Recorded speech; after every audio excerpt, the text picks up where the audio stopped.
टैगोर ने एक बार बलराज साहनी से कहा था, he was teaching English in Shanti Niketan.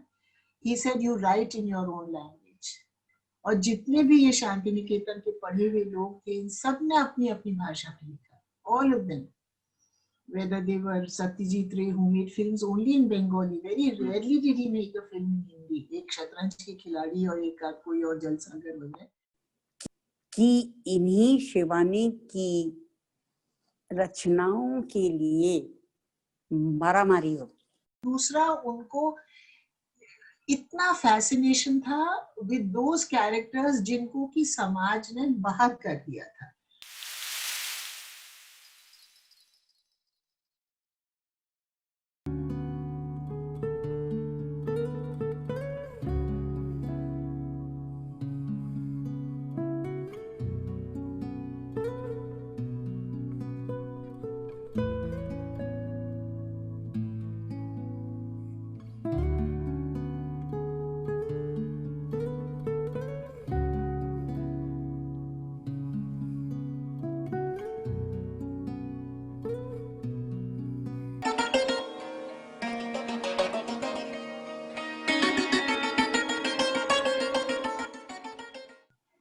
नमस्ते एंड वेलकम टू गगरी ऑफ टेल्स. गौरा पंत शिवानी, या जिन्हें लोग शिवानी जी के नाम से भी जानते हैं, जिन्होंने टैगोर की गाइडेंस में शांति निकेतन में शिक्षा प्राप्त कर 20वीं सदी की लोकप्रिय साहित्यकार के रूप में अपना नाम बनाया. हिंदी साहित्य जगत की वो शख्सियत जिन्होंने उत्तर भारत के कुमाऊं क्षेत्र की लोक संस्कृति को अपनी रचनाओं के जरिए हिंदुस्तान से परिचय कराया और अपने समय के यथार्थ को ना बदलते हुए नारी प्रधान उपन्यास रचे. और जैसे मैंने सुना है कि उन्होंने अपनी छाप अपने बच्चों में छोड़ी, तो आज मेरे व्यूअर्स के लिए एक बहुत स्पेशल बात होगी अगर उनकी बेटियां ही उनके कुछ किस्से सुनाएं. धन्यवाद मानवी. आप कुछ कह रही थी? मैंने आपकी किताब दीदी पढ़ी और मुझे बहुत अच्छी लगी. उसमें मैंने एक बात देखी कि उन्होंने अपनी जिंदगी के किरदारों को अपनी रचनाओं में बहुत खूबसूरती से ढाला. तो अगर आप हमें एक छोटी सी कहानी पढ़ के सुनाएं और हमें इसके बारे में कुछ बताएं. पढ़ने के पहले मैं थोड़ा इसका संदर्भ तुमको समझा दूं. मेरी माँ को कहानी सुनाने का, कहानी कहने का एक अद्भुत टैलेंट था. हम जब से छोटे थे इतनी कहानियां, और कहीं भी वो जाती थी जिन चीजों पर हमारा ध्यान भी नहीं जाता था, उनको वो चीजें दिखाई देती थी और उस पर वो एक कहानी भी कर देती थी. देखते थे डाक से लंबे लिफाफे आया करते थे उनके नाम से, तो खोल के वो देखती थी और फिर वो पड़ी रहती थी.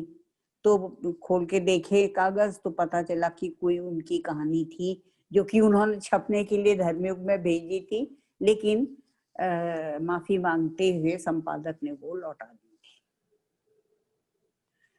और आज ये हालत है कि इन्हीं शिवानी की रचनाओं के लिए मारामारी हो. धर्मयुग में जब उनकी कृष्णकली छप रही थी धारावाहिक, तो मुझे अच्छे से याद है कि मतलब people were ecstatic, you know, to read each serial.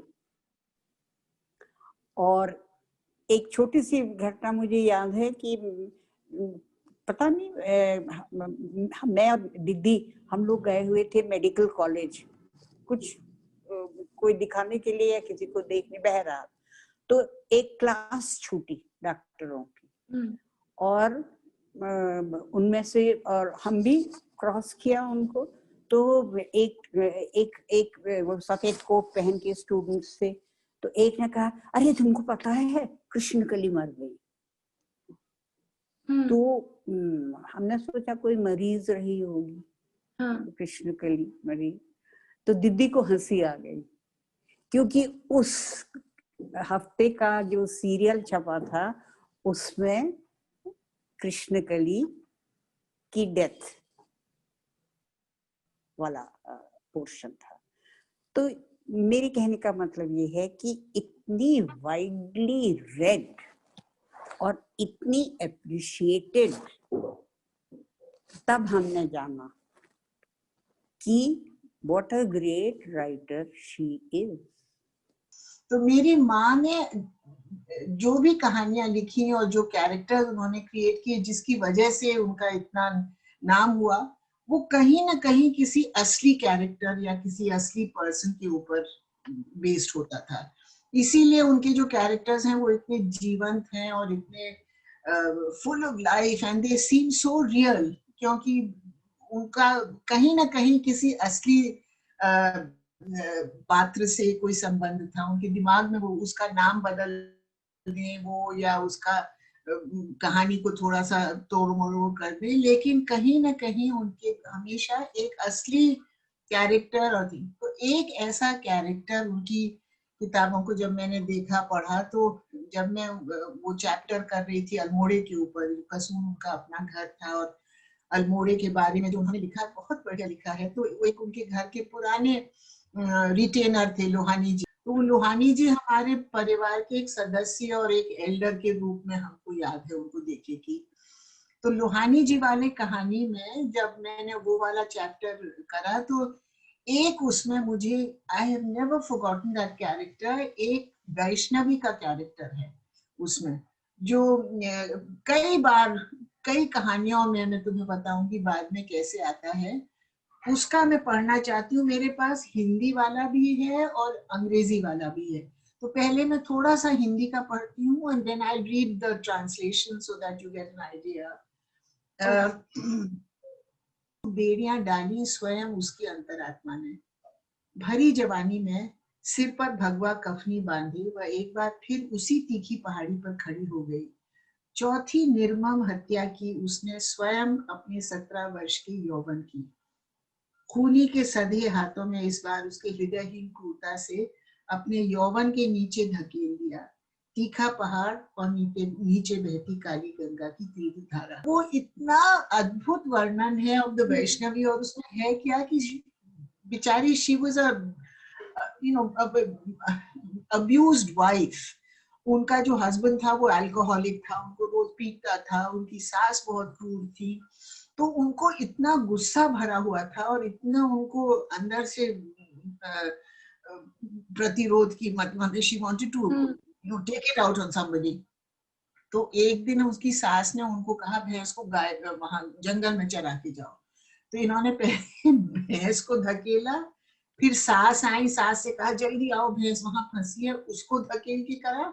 और फिर उसका जो हस्बैंड था जो इसको रोज मारता था, who was a drunkard, उसको उन्होंने, और फिर वो कहती कि उसके बाद में कभी घर नहीं गई। वहीं पे एक कोई गुरु महाराज थे नेपाली बाबा, ये उनके अखाड़े में भर्ती हो गई और फिर उसके बाद उन्होंने कभी भी अपना घर वापस नहीं गई वापस। तो ये जो कहानी है ये इतनी फैसिनेटिंग कहानी है। एज माय मदर सेज कि 3 चीजों को तो उन्होंने मर्डर का उन्होंने कन्फेस किया अपनी मेरी माँ को। चौथी चीज जो उन्होंने अपनी सैक्रिफाइस करी वो अपना यौवन, अपना यूथ, 18 साल या 17 साल की उम्र पे तुम सोचो सब कुछ छोड़ छाड़ के वो भगवा वस्त्र पहन के वैष्णवी बन गई। It's a beautiful story. और ये कहानी कई बार मतलब ये वैष्णवी की असली कहानी तो इन्होंने अपने मेमोर में लिखी है, लेकिन इसी पात्र के ऊपर उन्होंने कितनी कहानियां और उनको बार बार लाइक क्या बताएं गेस्ट आर्टिस्ट वो अपीयर करती हैं। धुआं एक बहुत बढ़िया कहानी है about the singing girls of Kumaon, उसमें है। 14 फेरे में है, 2-3 और जगह पे ये आती है। तो ये भारी खूबी थी। और दूसरा उनको इतना फैसिनेशन था विद दोज कैरेक्टर्स जिनको कि समाज ने बाहर कर दिया था। जैसे ये वैष्णवी है Alakhmai, she has given up society and वो घूमती रहती है मसानों में इधर उधर श्मशान घाट में। लाल हाँ हाँ अच्छा, हाँ हाँ प्रोस्टिट्यूट्स के ऊपर मेरी माँ ने बहुत लिखा, लेपर्स कोढ़ियों के बारे में बहुत लिखा। ये सब वो कैरेक्टर्स थे जिनको कि समाज में जगह नहीं दी गई थी। तो उनको ये बहुत फैसिनेटिंग, चाहे उस जमाने में कभी कोई फेमिनिज्म की बातें ऐसी कोई करते नहीं थे, and my mother was never a self conscious feminist, but उनकी जितने कैरेक्टर्स हैं, जितनी किताबें हैं, उसमें आदमी बहुत ही मतलब they are not very strong man. मैंने देखा वो अपरिचित पुरुष नहीं, चिर परिचित तो थी। ओ माय गॉड, तुमको क्या लिखती। इधर बहुत जिद्दी हो गया था, परहेज जरा भी नहीं करता था, न बकरी का दूध न सेब का रस, बस दिन भर चाट और हिंदी सिनेमा। हमने कितना समझाया, देखना है तो अंग्रेजी पिक्चर देखो, पर नहीं, यही सस्ता एक्साइटमेंट उसे ले गया। एक एक दिन का 3-3 शो, तोप की अनुशासन की लगामों से कसा घोड़ा आखिर बिदक ही गया। और दूसरी चीज, उनकी डिस्क्रिप्शंस इतनी इतनी स्ट्रॉन्ग डिस्क्रिप्शंस हैं, अगर जो भी उनको पढ़ सके हिंदी में, और मैं कोशिश करती हूँ अंग्रेजी में भी उनको करने, but I find that fiction is very difficult to translate, क्योंकि हमारे अंग्रेजी और हिंदी में प्रॉब्लम ये है कि हिंदी में हम तू, तुम, आप 3 रजिस्टर्स होते हैं ना, इंग्लिश में सब चीज यू बन जाता है। तो वो जो रिलेशनशिप्स हैं वो कैसे डिफाइन करें, जिससे आप तू कहते हैं या जिससे आप कहते हैं, वो अलग रिलेशनशिप और रजिस्टर है। तो ऐसी कई बातें हैं जो मुझे बड़ा, उसमें उन्होंने कुमाऊं के बारे में क्योंकि लिखा है, इसलिए कुमाऊं के कई चीजें ऐसी हैं जो कुमाऊं में नहीं रहे हैं या जो नहीं समझ पाएंगे, उनको वो उतना मूविंग लगे कि नहीं लगे, मैं नहीं कह सकती हूँ।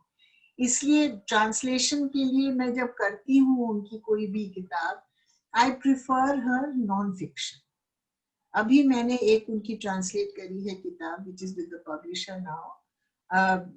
It is a beautiful memoir which she wrote about her days in Shanti Niketan. और तुम सोचो कि ये कितने 8 साल की थी या कुछ जब ये भेजी गई शांति निकेतन, और 12 साल वो वहां रही। एंड जो उन्होंने वहां का वर्णन दिया है, and that whole book is written from the view point of a child, that is so difficult to preserve. मतलब लोगों ने टैगोर के बारे में कितना लिखा है और शांति निकेतन के बारे में कितना, लेकिन ये जो उन्होंने पर्सपेक्टिव ढूंढा कि what Gurudev meant to these children and how they all flowered, what that system of education was, इतनी सुंदर किताब है, मैं क्या बताऊं, बहुत बढ़िया किताब है वो भी। So I hope by next year it comes out. क्या ये वही किताब है जिन्हें उनके टीचर हजरी प्रसाद द्विवेदी ने कहा था, this is the best description of Shanti Niketan, जो मैंने अभी तक देखा है? Because he was one of her teachers. There's a lovely chapter on him which I translated in my book also. ये जो दिल्ली पे मैंने किताब लिखी, उसमें वो एक चैप्टर मैंने उसी शांति निकेतन, हमारे शांति निकेतन से लिया था। तो अब मैंने वो पूरी किताब ट्रांसलेट करके भेजी हुई है और उसको बहुत पसंद आई जो मेरी एडिटर है। It is a very special book, और उसमें एक चैप्टर है ऑन सत्यजीत रे, and next year is Satyajit रे centenary, May 7th I think is his centenary, or May, sometime in May. I'm hoping it will come out at that point. I'm very excited. हाँ, and there's a lovely description of Amartya Sen, if you please, because Amartya Sen's grandfather, Shiti Mohan Babu, was one of their teachers, and my mother was very fond of him because Kabir के वो बड़े भारी scholar थे। तो ये उनके पास, इनको गाने का बहुत शौक था, तो ये कबीर के भजन उनसे सीखती थी। एंड शी सेज कि उनकी जो लड़की थी अमिता दी, हु इज अमर्त्य सेन's मदर, वो अपने मायके आती थी गर्मियों में, तो ये छोटे से थे अमर्त्य सेन, एंड इनका नाम बबलू था तब। एंड उसमें उन्होंने लिखा है कि मैंने उसका नाड़ा बांधा है। अब मैं सोचती हूँ, my God, a Nobel laureate and somebody who is a world figure now. My mother remembers him as little Bablu जिसका पजामे का नाड़ा बांधा था। It's a very fascinating book. Much admired, and मतलब जो नामी टॉप, और जितने भी उस जमाने के ये अमृतलाल नागर थे, अमृत राय थे, हजारी प्रसाद द्विवेदी तो उनके टीचर रह चुके थे शांति निकेतन में। और इसके अलावा वहाँ लखनऊ के जितने नामी लेखक थे वो सब उनकी बिरादरी में थे। एक हिंदी जैसी लैंग्वेज जिसमें इतनी ब्यूटीफुली डिस्क्राइब की जाती हैं चीजें। रीडरशिप जनरली कम हो रही है इंग्लिश की भी, बट हिंदी की स्पेशली। तो एज अ राइटर आप हिंदी राइटर्स को वो क्या मैसेज देंगे इस ऐसे टाइम में लिखने के लिए? मिलेगा नहीं। एज वी ग्रो ऑन ये और कम होती जाएगी हिंदी की readership, particularly in our metro cities. छोटे शहरों में अभी भी बहुत लोग हैं। जब मैं कभी जाती थी अपनी किताब के बारे में बात करने के लिए पटना या रायपुर या ऐसी जगहों में, बहुत भीड़ लगती थी ऑफ पीपल हु, हमने अपनी बेटी का नाम शिवानी इसलिए रखा क्योंकि हम शिवानी जी के इतने भक्त थे, और मैंने उनको सब रटे होते थे chapters. Very heart warming to know कि इतने सालों के बाद भी, हम यहाँ 50 साल हो गए हैं almost from the time that many of those books were written, लेकिन अभी तक उनके जो पाठकगण हैं उनके मतलब वो भूलते नहीं हैं। तो तब मुझे लगा कि I must translate some of her work, not just her work. मैंने और हिंदी राइटर्स का भी ट्रांसलेशन शुरू किया है, एक दो। ये मनोहर श्याम जोशी हमारे कुमाऊं के ही हैं, ब्रिलियंट राइटर। तो उनकी किताब मैंने एक ट्रांसलेट करी, तो उसमें मुझे साहित्य अकादमी अवार्ड भी मिला, उसको क्रॉसवर्ड अवार्ड भी मिला। It is very well received. तो उनकी जो वाइफ हैं उनकी एक फेवरेट किताब है कॉल्ड कसब।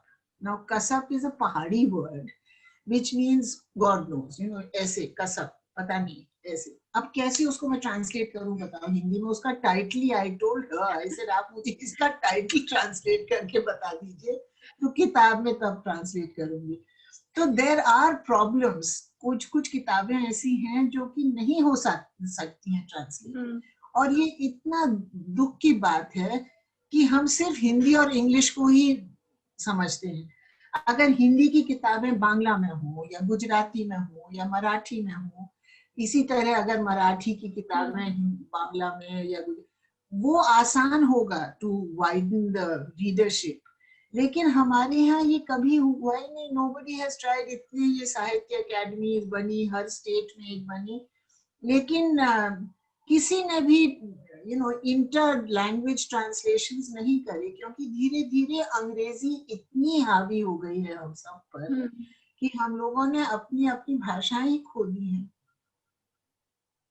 It's very sad. मतलब मुझे बहुत दुख होता है ये कहते हुए। चाहे हिंदी में अद्भुत किताबें लिखी जा रही हैं, पोस्ट मॉडर्न जो हम लोग अनशंट, ये थर्ड रेट जो अंग्रेजी में लिखने वाले हैं, I don't want to take names, लेकिन these are really third rate writers, some of them, you know, they are writing pulp rubbish. अगर तुम हिंदी में पढ़ो, मैं सिंस हिंदी ही मैं जानती हूँ और कोई भाषा मुझे आती नहीं है हिंदुस्तान की, हिंदी में जो पोस्ट मॉडर्न लिटरेचर जो भी शॉर्ट स्टोरीज या नॉवेल्स में पढ़ती हूँ, जो आजकल भी लोग लिख रहे हैं, आउटस्टैंडिंग। अगर उसको कोई ट्रांसलेट करे अच्छी तरह और उसको कोई वर्ल्ड उस पर रखे, तो ये people like Vikram Seth and Salman Rushdie, वो good, but they are limited by their world view ना। उन्होंने सिर्फ वो जो अपर क्रस्ट है उसी के बारे में लिख पाए। जो छोटे शहरों की जिंदगियां हैं मिडिल क्लास की, वो सिर्फ अपनी भाषा में लिखी जाती है, और वो लिखी जा रही है अभी भी। बढ़िया बढ़िया कहानियां हैं, मैं क्या बताऊं। लेकिन ये ट्रेजेडी है कि nobody is willing to, मतलब वो हिंदी अपने, we have such a sense of low self esteem कह लो, या जो भी, अपनी भाषा पे इतनी शर्म आती है। हिंदी मतलब फूटी अंग्रेजी बोलेंगे फटीचर, लेकिन हिंदी नहीं बोलेंगे कि प्लीज हिंदी में ही लिखिए। doesn't matter। कोई ना कोई आपको ट्रांसलेट अगर कर ही देगा तो कर देगा, वरना आप उसमें लिखिए जो भाषा आपकी है। और मैं सच बताती हूँ, जो मर्म और जो डेप्थ ऑफ इमोशन अपनी भाषा में होता है वो किसी और भाषा में। टैगोर ने एक बार बलराज साहनी से कहा था, he was teaching English in Shanti Niketan, he said you write in your own language। और जितने भी ये शांति निकेतन के पढ़े हुए लोग थे, इन सब ने अपनी अपनी भाषा में लिखा, all of them। whether they were Satyajit Ray, who made films only in Bengali. Very rarely did he make a film in Hindi. एक शतरंज के खिलाड़ी और एक कोई और जलसागर वगैरह. Otherwise, उन्होंने अपना पूरा, and he wanted, whether you followed Bengali or not, his films were so strong that they spoke to you without your being completely being familiar with the language. ऐसे ही बलराज साहनी, उनके भाई, इन सब ने हमेशा उर्दू में या जो भी की अपनी नेचुरल लैंग्वेज थी उसमें लिखा. बांग्ला में बहुत सारे उनके स्टूडेंट्स थे जिन्होंने लिखा. लेकिन इंग्लिश वो खुद नहीं लिखते थे, इंग्लिश में वो प्रोज लिखते थे. बट उनकी जितनी भी कहानियां और उपन्यास हैं, even his poetry, गीतांजलि जो है, it was all written in Bangla. And this is what he told everyone, कि तुम अपनी भाषा में जब तक नहीं लिखोगे, तुम्हारी उसमें शक्ति नहीं आएगी लिखने में. Thank you for coming today. And I'm so happy that I got to speak to one of my favorite writers and know so much more about Shivani ji. Okay. Thank you, Manvi. Thank you very much.